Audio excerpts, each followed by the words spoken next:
गुरुजी बता रहे थे किसी नगर में एक सेठ रहता था जिसे लोग नगर सेठ कहते थे। सेठ किसे कहा जाता है? जिसके पास प्रॉपर्टी होती है, जिसके पास बहुत सारा धन होता है, उसे सेठ कहते हैं। और उसका क्या था कि 6 लड़कियां थी।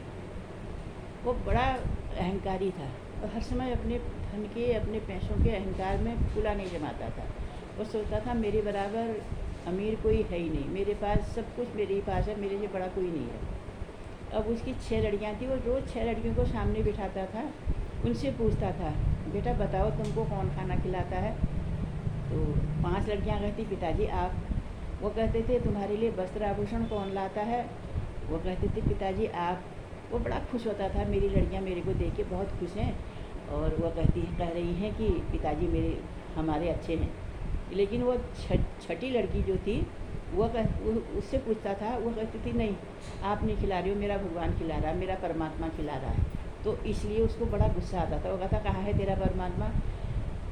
तेरे लिए यहाँ खाना ला रहा है, कपड़े ला रहा है। वो कहती थी आपके द्वारा दे रहा है ना, लेकिन दे तो परमात्मा ही रहा है, आप कोई देने वाले नहीं होते हैं, आप नहीं दे सकते हैं। उसको क्रोध आता था रोज़, लेकिन शांत रहता था। उसका नियम था रोज़ 6 बेटियों को सामने बिठा के पूछता था आपको कौन खिलाता है, आपके लिए कौन क्या लाता है? वो 5 कहती थी पिताजी आप। छठी कहती थी नहीं मेरा परमात्मा, मेरा भगवान लाता है, मेरा भगवान खिलाता है। करते होते करते वो लड़कियां बड़ी हो गई। अब 5 की शादी तो उसने एक से अच्छे घर में अच्छा लड़का ढूंढ के 5 की शादी कर दी। अब छठी जो लड़की थी उसको उससे बदला लेना चाहता था, देखें इसका भगवान कैसा है। तो उसने क्या किया, ये उसके पड़ोस में ही एक कोड़ी रहता था, वो कोड़ी से उसका रिश्ता पक्का करके उसके साथ शादी कर दी। अब वो छठी लड़की जो थी ना उससे पूछा कि तुम्हारी शादी मैंने उस कोड़ी के साथ कर दिया, तुम राजी हो? मैंने कहा हाँ, आप कौन होते हो मेरी शादी तय करने वाले? मेरे परमात्मा ने की होगी। ठीक है, मैं मुझे कोई अपने भगवान से कोई शिकायत नहीं है, आप जो करेंगे सब अच्छा करेंगे, आप करने वाले होते ही नहीं है, मेरा परमात्मा आपके द्वारा करा रहा है, वो गलत कर ही नहीं सकता है। तो जब उसकी शादी होकर उसके विदा हुई तो क्या हुआ कि वो पड़ोस में से भी निकाल दिया गया कोड़ी। पड़ोसियों ने कहा नहीं कोड़ी के बीच में हम नहीं रह सकते, इसके लिए दूर कहीं झुग्गी बना देते हैं, वहाँ झुग्गी में रहेगा ये। अब वो विदा होकर जब लड़की गई तो झुग्गी में गई, क्योंकि जब उसकी शादी होने वाली थी पड़ोसियों ने उसके लिए कहीं दूर जाके झुग्गी बना दी थी। अब जब विदा होकर वहाँ गई तो उसने कहा मेरे परमात्मा ने भेजा है ना, कोड़ी भी उसी ने भेजा है, वो उसी कोड़ी के रूप में क्या पता कौन है, और झुग्गी बना रखी है परमात्मा ने, मेरी परीक्षा हो रही, मेरे को परमात्मा पर विश्वास है नहीं है करके। तो इसलिए मुझे अपने परमात्मा पर पूरा विश्वास है, मेरा भगवान मेरे लिए सब कुछ अच्छा करेगा। तो ऐसे होते करते वो रोज़ उससे पति से अपने कहा कोड़ी से आप चल नहीं सकते हो, आप ला नहीं सकते हो कुछ चीज़, मैं जाती हूँ, मैं भिक्षा मांगती हूँ, भिक्षा मांग के लाती हूँ, फिर आपके लिए भी अपने लिए भी खाना बनाऊँगी, आप भी खाओगे मैं भी खाऊँगी। तो वह भगवान से 1% भी शिकायत नहीं करती थी कि भगवान तूने इतने धन्ना सेठ के, नगर सेठ के घर में मुझे पैदा किया और ऐसे झुग्गी में कोड़ी के साथ तूने मेरी शादी क्यों की? कभी भी उसके मुंह से नहीं निकला। उसने कहा वाह भगवान इसमें भी कोई राज होगा, वाह भगवान इसमें भी तेरी कोई लीला होगी। वो मस्त रहती थी, वो मांग के लाती थी, फिर घर आके खाना बनाती थी, पति को भी खिलाती थी, अपना भी खाती थी, फिर भगवान का नाम लेती थी। अब एक दिन ऐसा करते करते बहुत दिन हो गए। एक दिन उसने कहा मैं भिक्षा मांग के लाती हूँ, आप इस सरोवर के पास, यहाँ तो झुग्गी में तो आपको परेशान करते हैं लोग, कोड़ी है करके आवाज़ लगाते हैं बाहर से, और कोई आपको छूता भी नहीं है, आप परेशान हो जाएंगे, मेरे साथ चलो। वह एक उसको अपने पति को एक सरोवर था, सरोवर के किनारे पर एक बरगद का पेड़ था, पेड़ के नीचे छाया में उसको बिठा गई। कहने लगी मैं 2-4 घरों से भिक्षा मांग के लाती हूँ, जिस भिक्षा से आपका और मेरा पेट भर जाएगा, आज कल के लिए फिर मांग लाऊंगी, कोई बात नहीं, आप यहीं बैठे रहना। अब उसने कहा ठीक है जैसा तुम कहो। वो वहाँ बैठा, इतने में वो ऊपर से उसने देखा कि कौवे उड़ते आ रहे हैं, कहाँ कहाँ करते करते करते करते चारों तरफ मंडरा रहे हैं। भाई ये क्या हो गया?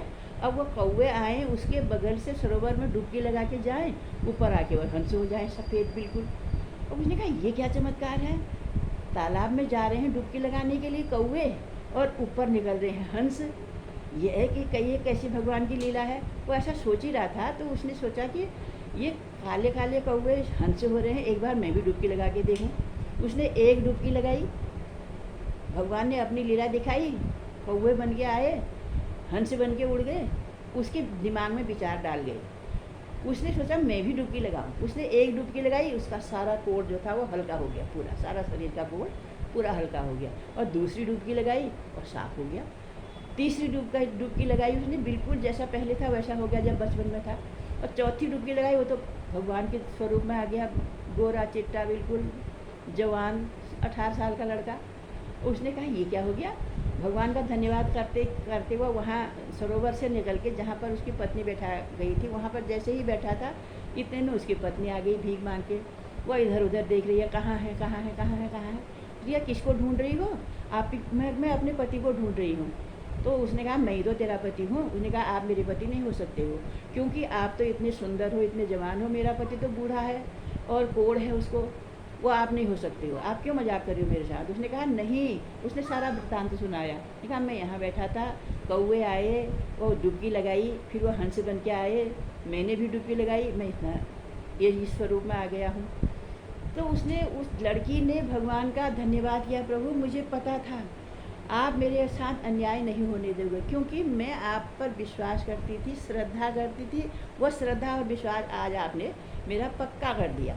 उसने कहा पति से चलो अब हम घर जाते हैं। घर कहाँ, वही झुग्गी थी, वहाँ गए। तो दूसरे दिन से, क्योंकि दोनों हिस्ट पुष्ट हो चुके थे, दूसरे दिन से दोनों मेहनत करने लगे, मजदूरी की, मेहनत की, और थोड़े दिनों में उनके पैसे हो गए। उन्होंने मकान बनाया, फिर बड़ा मकान बनाया, फिर महल बनाया, और उसके बाद उनने गाड़ी खरीदी, सब सारी व्यवस्था ठीक की। जैसे धन्ना सेठ के यहाँ थी पिता के यहाँ, वैसी ही बिल्कुल उसके यहाँ हो गई। आज तक उसके, जब तक उसकी ये स्थिति नहीं हुई, उसके पिता को उसकी याद नहीं आई।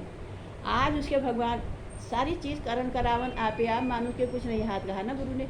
तो इसलिए भगवान ने उसके पिता को याद दिलाई, तेरी बेटी तूने शादी तो की, लेकिन तू गया कभी उसकी कुशल क्षेम पूछने, क्या स्थिति है उसकी, कैसी हालत में है, तूने देखा कैसा बाप है, तू एक बार जाके तो देख।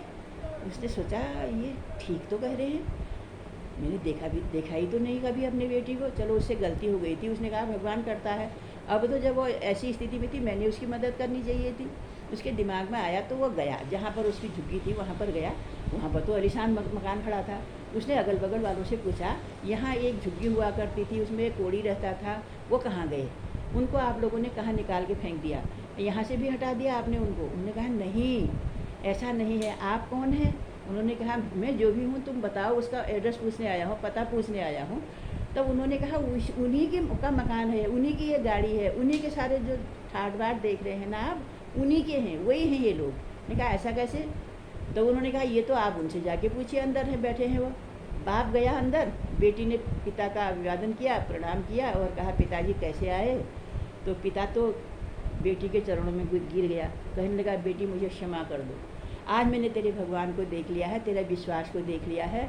मैं तो अहंकार में फूला नहीं समाता था कि मेरे बराबर पैसे वाला, मेरे बराबर नगर सेठ कोई है ही नहीं। आज तुमने दिखा दिया कि भगवान सब कुछ कर सकते हैं। एक राजा को रंक भी बना सकते हैं, एक रंक को राजा भी बना सकते हैं। इसी में किसी ने पूछा तेरा भगवान क्या करता है किसी से? तो उन्होंने कहा मेरा भगवान नीचे वाले को ऊपर बैठा सकता है, ऊपर वाले को नीचे बैठा सकता है। उन्होंने कहा कैसे बैठा सकता है, ऐसा कैसे कर सकता है? उन्होंने कहा ऐसा है कि आप प्रश्न कर रहे हो और मैं उत्तर दे रही हूँ। प्रश्न करने वाला गद्दी में बैठता है, नीचे बैठता है, और उत्तर देने वाला गद्दी में बैठता है। आप प्रश्न करोगे, मैं उत्तर दूंगी, आप नीचे बैठो और मैं ऊपर बैठूंगी।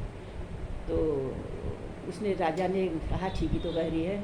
जो व्यास जी होते हैं, जो संत होते हैं, उनको ऊपर बिठाया जाता है श्रद्धा भक्ति से। उनके नीचे चरणों में और लोग बैठते हैं, माया वाले जो हैं, सुनने सुनाने वाले, वो जो हैं वो बैठते हैं। तो वो जैसे ऊपर बैठा, वो नीचे बैठ गया राजा, और उसको राजगद्दी में बिठा दिया। किसको? वो लड़की को, जिसने उसने पूछा था कि तेरा भगवान क्या करता है। तो उसने पूछा, अब पूछे आज प्रश्न। उसने कहा मेरा प्रश्न वही है कि तुम कहते हो भगवान ऊपर वाले को नीचे कर देता है, नीचे वाले को ऊपर कर देता है, कैसे? उसने कहा देख नहीं रहे हो, आप नीचे बैठे थे, आप ऊपर बैठे थे गद्दी में, आपको नीचे कर दिया, और मैं नीचे बैठी थी, मुझे ऊपर कर दिया। मेरा भगवान ये कर सकता है और सब कुछ कर सकता है। जो आप पूछोगे एक एक प्रश्न का उत्तर दूंगी। ऐसा कुछ नहीं है जो भगवान नहीं कर सकता है। अभी आप हार मान लो, ठीक है। अगर आप प्रश्न उत्तर करते रहोगे, भटक जाओगे। बस इतना सोच लो कि भगवान कुछ भी कर सकता है। लेकिन मेरा श्रद्धा और मेरी विश्वास को वो देखता है, परखता है। तो इसलिए हम भजन गाते हैं ना, जहाँ ले चलोगे वहीं मैं चलूँगा, जहाँ नाथ रख दोगे वहीं खुश रहूँगा, जहाँ ले चलोगे वहीं मैं चलूँगा। ऐसे भगवान से प्रार्थना करो, हे प्रभु आप जहाँ ले चलोगे, जैसे रखोगे, जब उठाओगे, जब सुलाओगे, जब खिलाओगे, जैसे रखोगे वैसे मैं खुश रहूँगी। कभी शिकायत नहीं करनी है भगवान से। अच्छा हो रहा है वो भी मेरे ही कर्मों का है, बुरा हो रहा है वो भी मेरे ही कर्मों का है। भगवान कहते हैं मैं किसी का न अच्छा करता हूँ न मैं किसी का बुरा करता हूँ। सबके कर्मों की खेती, सबके कर्मों का मेरे हाथ में हिसाब किताब है। मैं धीरे धीरे धीरे धीरे धीरे करके उसको देता रहता हूँ, मैं कुछ नहीं करता। अब इतना समझाने के बावजूद भी हमारे समझ में नहीं आ रहा है तो गलती किसकी है? हमारी है। भगवान से कभी कुछ मत मांगना। अगर हमने मांगना ही है, हमारी मांगने की आदत छूट ही नहीं रही है, तो भगवान से कह दो, हे प्रभु मुझे आप ही चाहिए और मुझे कुछ नहीं चाहिए। मैंने भगवान को मांग लिया, भगवान मेरे पास आ गया, सारी सृष्टि तो उसकी प्रॉपर्टी है, वो तो मेरे अपने आप ही हो जाएगी। जैसे एक गरीब कन्या की शादी किसी राजकुमार से हो जाती है, तो अब राजकुमार की जितनी प्रॉपर्टी है वो कन्या की तो हो गई, गरीब कन्या की। वो गरीब कन्या मैं हूँ, वो सारी प्रॉपर्टी मेरे गुरु की है, मेरे परमात्मा की है। मैंने इतना सा करना है कि 24 घंटे गुरु के चरणों से तार जोड़ के रखना है, उन्हीं के से श्रद्धा रखनी है, उन्हीं से विश्वास रखना है, वही सब कुछ करने वाले हैं। इतना मुझे समझ में आ जाए तो तत्व ज्ञान इसी को कहते हैं। और सत्संग कुछ भी नहीं है और ज्ञान कुछ भी नहीं है इसके अलावा। तब तुम्हें आ जाओ वही सत्संग। हरि ओम।